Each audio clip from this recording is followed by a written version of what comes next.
శ్రీగురుభ్యో నమ.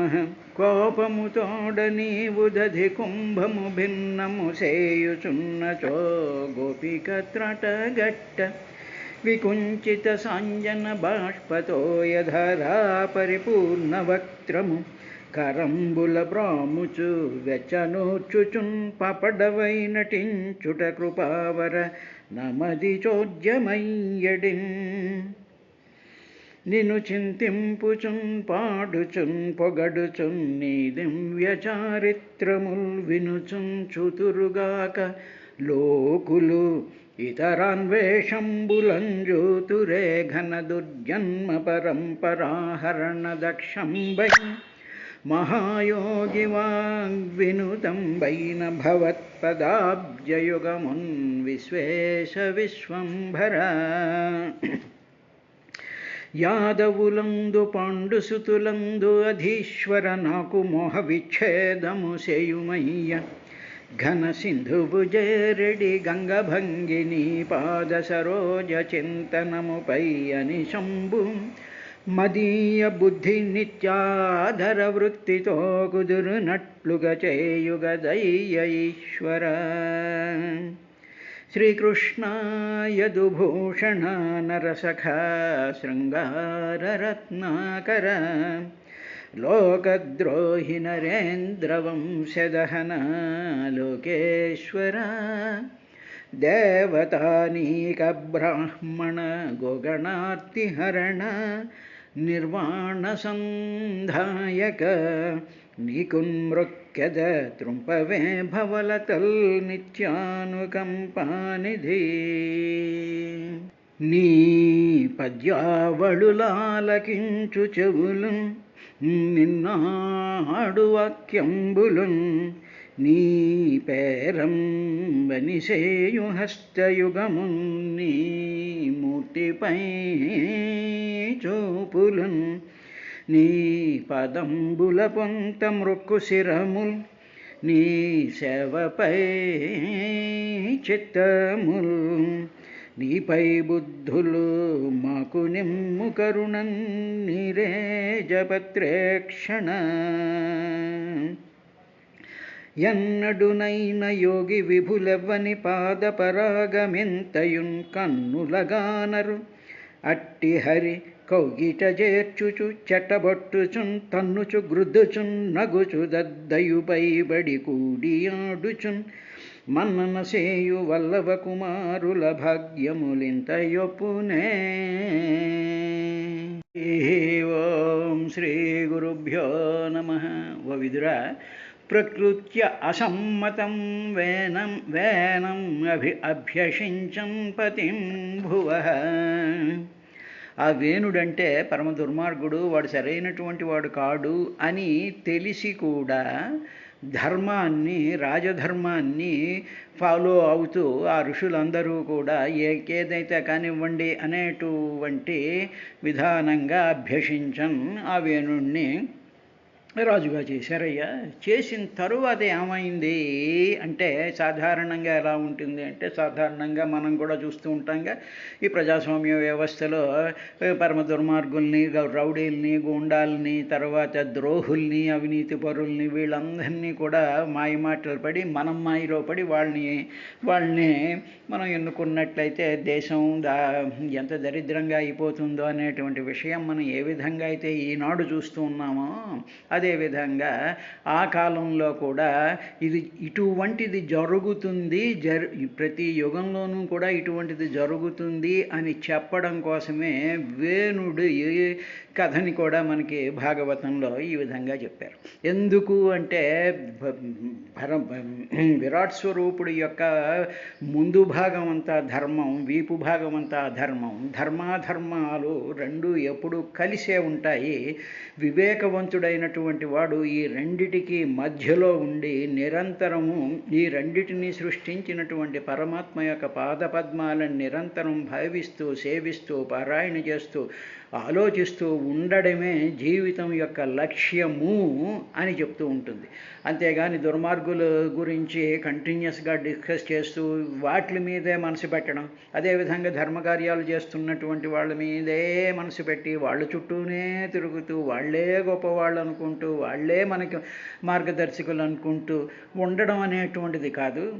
ఈ రెండిటికి మధ్యలో నిలబడి నరుమాటల్ విని నవ్వుతూ ఉభయ సేనా మధ్యమక్షోణిలో రథంబు నిలిపి, మన రథం అంటే శరీరం అనేటువంటి మన రథాన్ని ఎక్కడ నిలపాలి అంటే ఉభయ సేనా మధ్యమక్షోణిలో. అంటే ఏమిటన్నమాట, అటు దుర్మార్గం వైపుకు ఇటు సన్మార్గం వైపుకి మధ్యలో నిలబడి కానీ మనం చూసినట్లయితే దుర్మార్గంలో ఉండేటువంటి దుర్మార్గత్వము, దుర్మార్గుల్లో ఉండేటువంటి సన్మార్గత్వం, అదే సన్మార్గంగా ఉంటున్నాము అనుకునేటువంటి వాళ్ళలో దోషప్రయుక్తము దుర్మార్గత్వము, ఈ రెండింటిని చూడడానికి మనకు అవకాశం వస్తుంది మధ్యలో నిలబడితే. అంతేగాని మనం ఒక వైపుకి వంగిపోయినట్లయితే, ఒక వైపుకి మనం వెళ్ళిపోయినట్లయితే ఇంకా దానివల్ల మనకి ఏ విధమైనటువంటి వివేకము కలగదు అని భాగవతం చెప్తోంది. అందువల్ల ముందు మనకి వేణుడు కథ చెప్పి తర్వాత పృథు చక్రవర్తి యొక్క కథ చెప్పడంలో ఓహో ఇదన్నమాట అనేటువంటి వివేకం మనకి కలగడం కోసం అని చెప్పి భాగవతం రెండింటినీ కూడా సైమల్టేనియస్గా డీల్ చేసుకుంటూ వెళుతూ ఉంటుంది. అదేవిధంగా మన పురాణాలన్నీ కూడా. సరే, ఇప్పుడు వేణుడు రాజ్యాభిషేకం అయిన తర్వాత ఓ విదురా ఏం జరిగిందో తెలుసా? శ్రుత్వా నృపాసనగతం వేనం అత్యుగ్రశాసనం నిలిల్యుర్దస్య అవసద్య సర్పత్రస్తా ఇవాఖవః. అతి ఉగ్ర శాసనం, మిక్కిలి చాలా భయంకరమైనటువంటి ఉగ్రమైనటువంటి శాసనం అంటే అథారిటీ అన్నమాట. శాసనం అంటే అథారిటీ కలిగినటువంటి వేనం, ఆ వేణుణ్ణి నృప ఆసనగతం, ఆ వేణుణ్ణి రాజు చేశారు, నృప ఆసనగతం రాజుగా చేశారు అని శ్రుత్వ విన్నటువంటి దస్యవః దొంగలు ఏం చేశారంటే సద్య వెంటనే వాళ్ళందరూ కూడా సర్పత్రస్తాః ఆఖవ ఇవ నిలుల్యుః. పాము వస్తోంది అంటే ఎలకలు ఏ విధంగా అయితే భయపడి సర్పత్రస్తాః పాము వలన మనకు అపకారం జరుగుతుంది అని భయపడినటువంటి ఆఖవ ఇవ, ఆఖవ అంటే ఎలకల్లాగా నిలిల్యు అజ్ఞాతంలోకి వెళ్ళిపోయారు. వాళ్ళందరూ కనిపించకుండా వెళ్ళిపోయారు. అదేవిధంగా దుర్మార్గుడు రాజ్యాన్ని పరిపాలిస్తూ ఉండేటువంటి సందర్భంలో దోపిడీదారులు, దొంగలు, తర్వాత అవినీతిపరులు, లంచగొండి వాళ్ళు, వీళ్ళందరూ కూడా పైకి మాత్రం వాళ్ళు ఏదో చాలా బాగా ఉన్నట్టుగా కనిపిస్తూ ఉంటారు. వాళ్ళు అజ్ఞాతంలో ఉండి వాళ్ళు చేసేటువంటి పనులు మాత్రం వాళ్ళు చేస్తూ ఉండేటువంటి విధానంగా ఈ దొంగలందరూ కూడా క్రూరుడైనటువంటి, మనకన్నా క్రూరుడు వీడు కాబట్టి క్రూరుడిని భరించలేడు అనేటువంటి విధానంతో వాళ్ళందరూ దూరంగా దమ్ముకున్నారయ్యా అని చెప్పిన తర్వాత స ఆరూఢ నృపస్థాన ఉన్నదోష్ట విభూతిభి అవమేనే మహాభాగాన్ స్తబ్ధ సంభావిత సత్స్వతః. ఆరూఢ నృపస్థాన, ఆరూఢ అంటే ఎక్కబడినటువంటి, నృప అంటే రాజు యొక్క స్థానం అంటే ఏమిటి, సింహాసనం అన్నమాట. ఆ స్టేటస్ అన్నమాట. ఆ విధంగా రాజసింహాసనాన్ని అధిష్ఠించినటువంటి వాడు అష్టవిభూతిభి 8 రకాలైనటువంటి ఐశ్వర్యాల చేత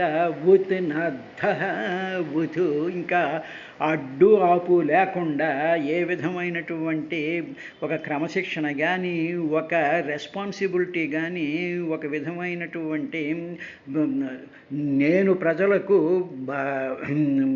సమాధానం చెప్పుకోవలసినటువంటి వాడిని అనేటువంటి భావం ఏమీ లేకుండా ఉత్నద్ధః స్తబ్ధః విపరీతమైనటువంటి గర్వితుడై స్వతః అలా అయిపోయి వాడు ఏం చేశాడంటే స్వతహా తనను తానే సంభావిత గౌరవించుకోవడం ప్రారంభించాడు. మేము అంటూ ఉంటాం, మేము ఆ పని చేసాం, మేము ఈ పని చేసాం, మేము ఈ పూజ చేసాం, మేము ఆ పూజ చేసాం అని చెప్పి నువ్వు చేసుకుంటే చేసుకోయా బాగానే ఉంది. అది బయటకు వచ్చి 10 మందికి చెప్పి ఈ వేళ మేము ఎంత బాగా పూజ చేసుకున్నామో, నేను చేసినట్టుగా ఎవరు చేయరు, నాకు ఎంత ఇది కలిగిందో అని కలిగిందో అనేటువంటి స్వతః సంభావిత తనని తాను గౌరవించుకుంటూ అలా గౌరవించుకునేటువంటి ఆ వేణుడు మహాభాగాన్ మహాత్ములందరినీ కూడా అవమానించడం ప్రారంభించాడు. అంటే ఏమిటనమాట? ఆత్మస్థుతి, పరనింద మాట పక్కన ముందు ఆత్మస్థుతి. ప్రతి మనిషి కూడా, ప్రతి వాడు కూడా మంచి పని చేస్తూనే ఉంటాడు, ఏదో నిత్యానుష్ఠానం చేసుకుంటాడు, నిత్య పూజలు చేసుకుంటాడు, దీపారాధన చేసుకుంటాడు, పారాయణలు చేసుకుంటాడు, అన్నీ బాగానే చేసుకుంటూ ఉంటాడు. ఆ చేసుకుని ఉండేటువంటి దాని యొక్క దాన్ని బయట పెట్టేసేసి మేము చాలా గొప్ప పని చేసేస్తున్నాము, మేమేమో ఇంత సత్కారాలు చేసాం, అంత సత్కారాలు చేసాం, మేము లేకపోతే ఈ సంస్థలే నడవు అనేటువంటి విధానంగా ఉండడం అనేటువంటిది అధికారంలో ఉండేటువంటి వాళ్ళకి పట్టుకునేటువంటి జబ్బు. అదేవిధంగా ఇప్పుడు కూడా చూస్తున్నాం, మేము ఇన్ని సంక్షేమ పథకాలు చేసాం, మేము ఇంతమందికి ఉపయోగం చేసాం, మేము అంత నీ బాబుగారి సొమ్ము, అది ప్రజలు కట్టినటువంటి సొమ్ము తీసుకొచ్చి ప్రజలకు నువ్వు ఇస్తే నువ్వు ఏదో చాలా గొప్పవాడిని అనుకుని నిన్ను నువ్వు పొగుడుకుంటూ ఉంటావు చూసారా. స్తబ్దః స్వతః సంభావితః తనని తానే గౌరవించేసుకుంటూ 10 మంది చుట్టూ చేరి వాళ్ళకి తప్పట్లు కొట్టేస్తూ ఉండేటువంటి విధంగా ఉన్నారు. బాగానే ఉంది. అలా ఉండేటువంటి వాడు ఏం చేస్తున్నాడు? మహాభాగాన్ అవమేనే. మహాభాగులైనటువంటి వాడు, శుద్ధ సాత్వికులైనటువంటి వాడు, సన్మార్గులైనటువంటి వాడు, బ్రహ్మవాదులైనటువంటి వాడు, ఋత్వికులైనటువంటి వాళ్ళు, వీళ్ళందరినీ కూడా అవమానం చేయడం మీకేం తెలుసురా అన్నట్టుగా అయిన తర్వాత, ఓ విదురా, ఏవం మదాంధ ఉత్సిక్తో నిరంకుశ ఇవద్విపః పర్యటన్ రథమాస్థాయ కంపయన్నివరోదసి. ఏవం ఈ విధంగా మద అంధ ఆ గర్వం చేత అంధుడైపోయాడు. కన్ను మిన్ను గానక ఇంకా ఎవరిని కేర్ చేయకుండా, ఎవడక్కర్లేదు, మాకు ఆ ఇష్టం వచ్చినట్టు నేను చేసేస్తాను అనేసేసి అష్టమదాలు ఉన్నాయి. 8 అష్టవిభూతిభి అష్టమదాలు ఉన్నాయి. అష్టవిభూతులు అంటే ఏమిటంటే ఏదో కులం ఉందని, ధనం ఉందని, చదువు ఉందని, అధికారం ఉందని, స్త్రీలు ఉన్నారని, ఇలాగ 8 రకాలైనటువంటి మదాలు మనిషిని చెడగొట్టేస్తూ ఉంటాయి. ఆ మదాలన్నీ ఏం చేస్తూ ఉంటాయి? ఆ గర్వాలు, అహంకారం అంతా కళ్ళకి కప్పేసేసి అప్పుడు మద అంధ మదము చేత గుడ్డివాడైపోతాడు. అలా గుడ్డివాడైపోయినటువంటి వాడికి ఎవరు ఏమీ కనిపించినటువంటి విధంగా మహాత్ముడు ఉన్నాడు, పండితుడు ఉన్నాడు, కవి ఉన్నాడు, లేకపోతే ఒక సన్మార్గుడు ఉన్నాడు, వీడిని మనం గౌరవించాలి అనేటువంటిది వీడికి కనిపించదు. ఎందుకంటే నాకు ఇంత ధనం ఉంది, నేను రాజుని, నా చుట్టూ 10 మంది చేరి తప్పట్లు కొడుతున్నారు, నా చుట్టూ తిరుగుతూ ఉంటారు, నేను లేకపోతే అసలు ఇది లేదే లేదు, నాకు ఇన్ని విభూతులు ఉన్నాయి, నాకు అంత సంపద ఉంది అనేటువంటివి అడ్డం పడిపోతూ గుడ్డివాడిలాగా, గుడ్డివాడికి ఏ విధంగా ఏది కనిపించదో ఈ మదం అనేటువంటి గుడ్డితనం మద అంధ. అప్పుడేమవుతుందంటే ఉత్సిక్త, ఇంకా అడ్డు ఆపు లేకుండా, నిరంకుశ ద్విపః ఇవ, అంటే ఏనుగు ఉంటుంది, ఏనుగు మీద మావటివాడు కూర్చుంటాడు, ఆ ఏనుగు నడుస్తూ ఉంటుంది. ఆ నడుస్తూ ఉండేటువంటి ఏనుగుకి ఒక్కొక్కసారి మదం ఎక్కువైపోయి అది ఇష్టం వచ్చినట్టు ఇటు అటు వెళ్ళిపోతూ తొండం విసిరేస్తూ అడ్డం కొట్టినటువంటి వాడిని తీసి అవతల పారేస్తూ ఉండేటువంటి విధానంగా ఉంటుంది కదా. అటువంటి ఆ ఏనుగుకి నిరంకుశ అంకుశ, మావటివాడు అంకుశంతో ఒక్క పోటు పొడిచేటప్పుడు అది కంట్రోల్ అవుతుంది. ఇప్పుడు నిరంకుశ, మావటివాడు పైన కూర్చున్నాడు. ఎవడు ఇక్కడ మావటివాడు అంటే భగవంతుడు. అసలు వాడు లేడే అనేటువంటి నమ్మకంతో ఉండేటువంటి వాడు అంకుశంతో పొడుస్తాడు అనేటువంటిది. ఇంకా ఏ మాత్రం అంకుశం అంటే భయం లేనటువంటి ఏనుగులాగా అంకుశ స్వరూపుడైనటువంటి భగవంతుడు ఉన్నాడు, భగవంతుడు చూస్తాడు, దోషాలు చేయకూడదు, పరిశుద్ధంగా ఉండాలి అనేటువంటి భయం కానీ, భక్తి కానీ, శ్రద్ధ కానీ, శాస్త్రం మీద నమ్మకం కానీ లేకుండా లేకుండా ఉండేటువంటి వాళ్ళు ఏ విధంగా అయితే అధికార మదంతో జ్ఞాన మదంతో ఏదో చదువు ఉందని కులం ఉందని ధనం ఉందని బిహేవ్ చేస్తూ ఉంటారో అలాగా ఈ వేణుడు అంకుశం అంటే భయపడనటువంటి ద్విపహ ఇవ, ద్విపహ అంటే ఏనుగులాగా వీడు భయంకరమైనటువంటి ఆ బాడీ లాంగ్వేజ్ని విసురుకుంటూ ఏం చేస్తున్నాడు, రథం ఆస్థాయ రోదసీ కంపయన్నివ పర్యటన. ఇంకా వెంటనే వాడికి ఆ రథం ఎక్కేసేసి రథం ఎక్కేసేసి రోదసి ఇటు భూమిని అటు అంతరిక్షాన్ని కూడా కంపయన్నివ వణికించేస్తున్నట్టుగా పర్యటించడం ఇష్టం వచ్చిన చోటికి వెళ్ళిపోతూ ఉండడం, ఆ రథం ఎక్కి వెళ్ళిపోతూ ఉండడం, వీళ్ళని కనిపించడం, వాడిని కొడుతూ ఉండడం, తిడుతూ ఉండడం, ఇంకా వాడికి ఏం తోస్తే అది చేసేటువంటి విధంగా వాడు బిహేవ్ చేస్తూ ఉన్నాడయ్యా అన్నాడు. ఇది జాగ్రత్తగా గమనించినట్లయితే మనకి ఈ అష్టమదాలు ఏవైతే ఉన్నాయో, చదువు ఉందని, ధనం ఉందని, స్త్రీలు ఉన్నారని, అందం ఉందని, సంపదలు ఉన్నాయని, తర్వాత ఏదో చాలా గొప్పవాడిని అనుకునేటువంటి వాళ్ళు నడుస్తూ ఉన్నప్పుడు, వాళ్ళు వస్తూ ఉన్నప్పుడు, వాడు కారులో వెళ్తున్నప్పుడు, వాడు 10 మందిలో ఉన్నప్పుడు వాడి బిహేవియర్స్ మనం చూస్తూ ఉంటే ఈ వేణుడి యొక్క బిహేవియర్ కనిపిస్తూనే ఉంటుంది, ఆ అంశం మనకు కనిపిస్తూనే ఉంటుంది. వాడు గుడికి వచ్చినా అలాగే ఉంటాడు, షాపుకి వచ్చినా అలాగే ఉంటాడు, పార్కుకి వెళ్ళినా అలాగే ఉంటాడు, ఇంకా స్త్రీల మధ్యలోనూ కూడా వాడు అలాగే బిహేవ్ చేస్తూ ఉంటాడు. ఇటువంటి వాడు ఇటువంటి ధనమధాంధుల కొలువేల తాపసులకు అంటాడు సుఖబ్రహ్మ. అంటే ఏమిటండి, ధనం చేత మదమెక్కినటువంటి వాళ్ళకు కాదు మనం కొలువు చేయాల్సింది. అటువంటి వాళ్ళు గుడికి వచ్చినా, పార్కు వచ్చినా, ఎక్కడికి వచ్చినా మనం గుళ్ళోకి వాడు వచ్చాడంటే మనం దేవుడికి నమస్కారం పెట్టుకోవాలి. కానీ ధనమధాంధుల కొలువేల తాపసులకు నువ్వు నిజంగా భగవంతుడి కోసం తప్పిస్తున్నావు, భగవంతుడి కోసం పారాయణ చేస్తున్నావు, భగవంతుడి కోసం నువ్వు వెళ్తున్నావు అనేటువంటి సందర్భంలో ఇటు అవినీతి పరులకి ధనమధాంధుల యొక్క కొలువు కుదరదని భాగవతం చెప్తుంది. భాగవతం మీద శ్రద్ధ ఉన్నటువంటి వాళ్ళు ఈ పాయింట్ని పట్టుకుంటే బాగుంటుంది అని వేణుడి కథ ద్వారా మనకి మైత్రేయ మహర్షి విదురుడికి ఎక్స్ప్లెయిన్ చేస్తూ ఉన్నాడు. అయిన తర్వాత నా యష్టవ్యం న దాతవ్యం న హోతవ్యం ద్విజాః క్వచిత్ ఇతి న్యవారయద్ధర్మం భేరీ ఘోషేణ సర్వశః.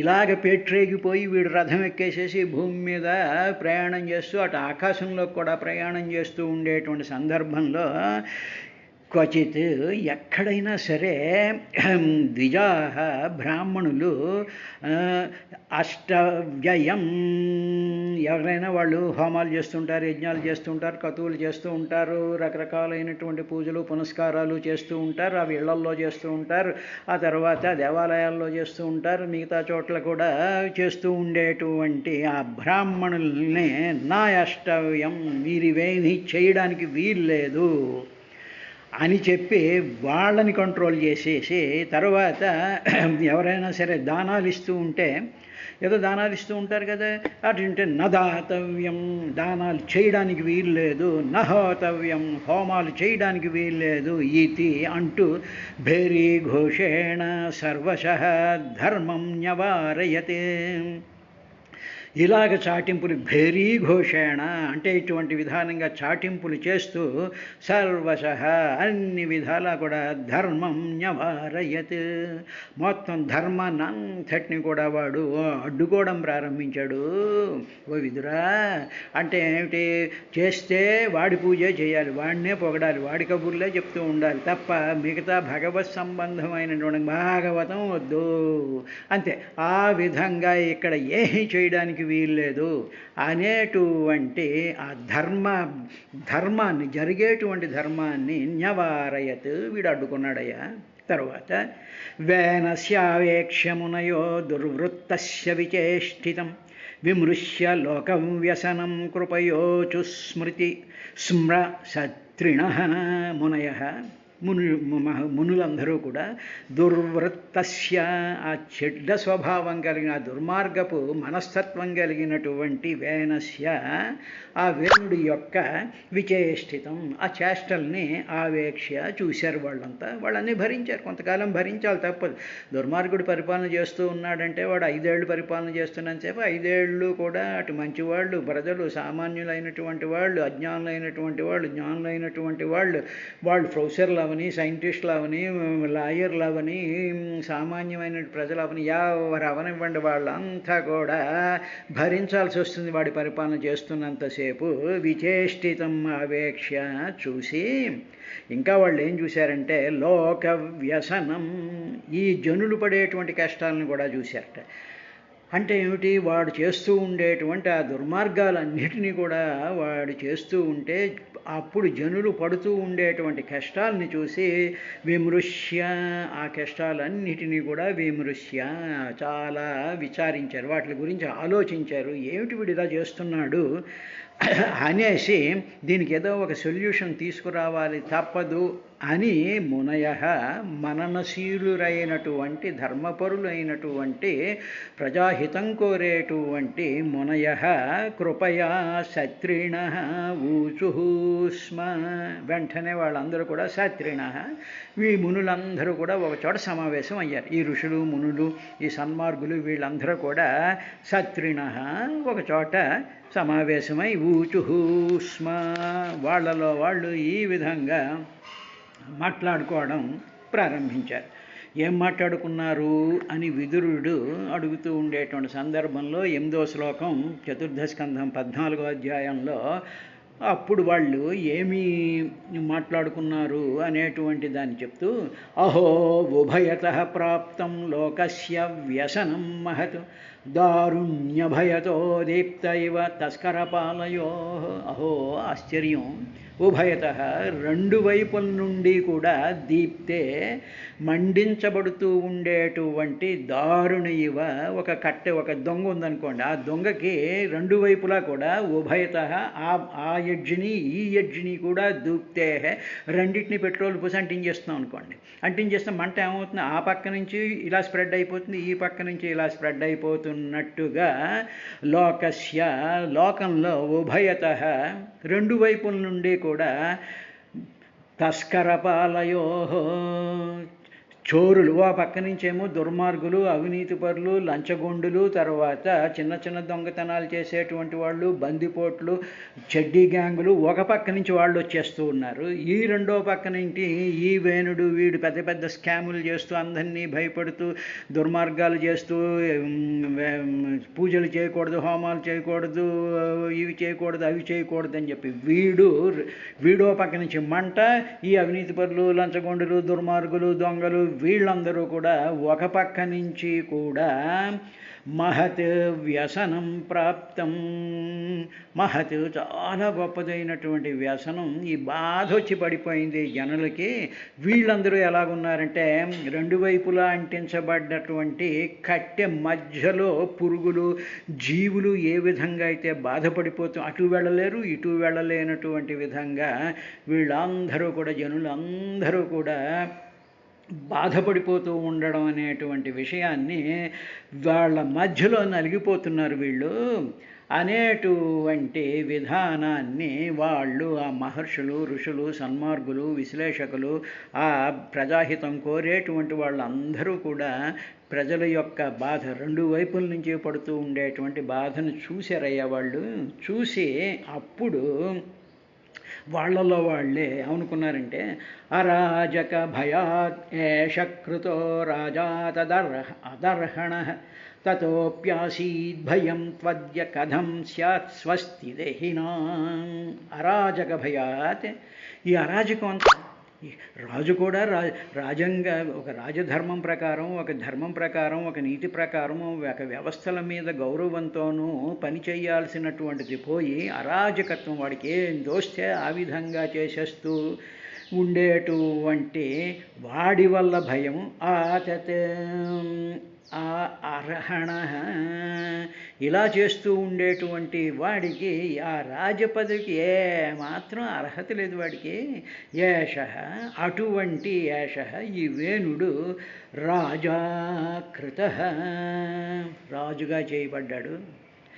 కానీ అద్య ఈనాడు తతః అపి వాని వల్ల కూడా భయం ఉంది. ఏదో రాజు చేస్తే బాగుంటాడేమో, రాజరికం వల్ల ఏదో ప్రజల్ని పరిపాలించాం, సుఖంగా చూద్దాం, వీళ్ళందరినీ కూడా మనం ఏం కష్టపెట్టకుండా పరిపాలిస్తాము అని ఆ రాజసింహాసనం మీద కూర్చుంటే తండ్రి అయినటువంటి అంగుడు లాంటి మహాత్ముడు కూర్చున్నటువంటి సింహాసనం యొక్క ఆ ప్రభావం వల్ల వీళ్ళు ఏదైనా మార్పు కలుగుతుందేమో అని చెప్పి ఒక దుర్మార్గుడు అయినా సరే వీడేదో మంచి పని చేస్తాడు అని చెప్పి మనం రాజు కింద చేసాం వీడిని. తత అపి ఇప్పుడు అలా చేసిన తతః అపి వాడి వల్ల భయం ఆసీత్ దేహినాం అంటే దేహాలు ధరించినటువంటి ప్రజలందరికీ కూడా భయమాసీత్ భయం పట్టుకుంది వీడి వల్ల. స్వస్తి కథం స్యాత్ అయ్యో ఎంత భయపడి చూస్తున్నారు జనం అందరూ కూడా. వీళ్ళకి స్వస్తి అంటే మంగళం కథం స్యాత్ ఏ విధంగా వీళ్ళకి ప్రజలకి మంగళం కలుగుతుంది అని చెప్పి ఆ మహర్షులు, ఆ మునులు, ఆ పురోహితులు, ఆ రాజ్యంలో ఉండేటువంటి సన్మార్గవర్తనులైనటువంటి వాళ్ళందరూ కూడా ఒక చోట సమావేశమయ్యి ఈ విధంగా భావించారయ్యా విదురా అని చెప్పి they started a rectification process. ఒక రెక్టిఫికేషన్ ఎలా చేయాలి, ఒక దుర్మార్గత్వం, ఒక దోషం అది ఒక చోట జరుగుతూ ఉన్నప్పుడు ఆ దోషాన్ని ఎలాగ రెక్టిఫై చేయాలి అనేటువంటి ఒకానొక మానసిక అవస్థ కూడా భగవంతుడు వివేకవంతుడికి ఇచ్చాడు అన్న సంగతి గ్రహించాలి. దాన్ని పడితే ఒప్పేసేసుకున్నా మీరు చేస్తున్న ప్రతిదీ మంచి పనే, మీరు చేస్తున్నవన్నీ కూడా దోషరహితమైనవే అని భయపడి చచ్చేటువంటి విధంగా ఉండకూడదు అని చెప్పి మహర్షులు ఋషుల ద్వారా భాగవతంలో మైత్రేయ మహర్షి విదురుడికి చెప్తూ ఉన్నాడు. రేపటి కార్యక్రమంలో వాళ్ళు ఏం డెసిషన్ తీసుకున్నారు అనేటువంటి విశేషాన్ని చూద్దాం.